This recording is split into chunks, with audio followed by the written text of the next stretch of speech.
Why do brittle materials fracture so fast? Imagine hitting a glass with a hammer and watching it shatter instantly. That quick break is a perfect example of how brittle materials behave under stress. When you think about materials like glass, ceramics, or certain metals at low temperatures, they tend to crack and break suddenly. But why do they fracture so fast? Let's explore what makes brittle materials so quick to fail. Brittle materials don't stretch or bend much before they break. They have a very limited ability to deform plastically, meaning they can't absorb much energy through shape change. Instead, they behave elastically, which means they return to their original shape when stress is removed, up to a point. Once the stress exceeds a certain level, cracks can form rapidly. These cracks usually start at flaws or tiny notches in the material, which act like stress concentrators. Think of a small scratch on a glass surface. That scratch can become the starting point for a crack. Once a crack begins, it spreads quickly along specific planes in the material called cleavage planes. These planes are like natural weaknesses in the crystal structure of the material.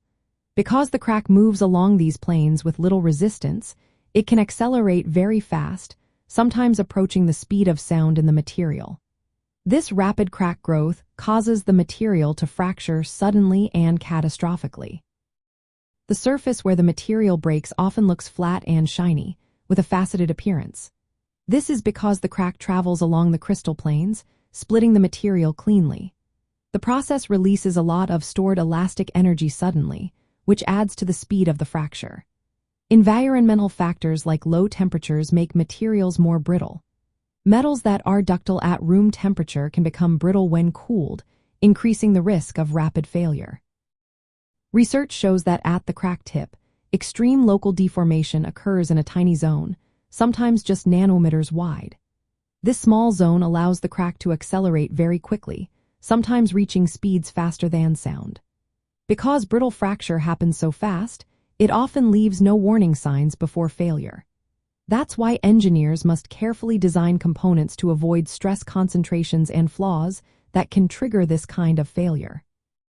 In practical terms, controlling the microstructure of metals, avoiding sharp notches in ceramics, and inspecting welds for cracks are all ways to prevent brittle fracture.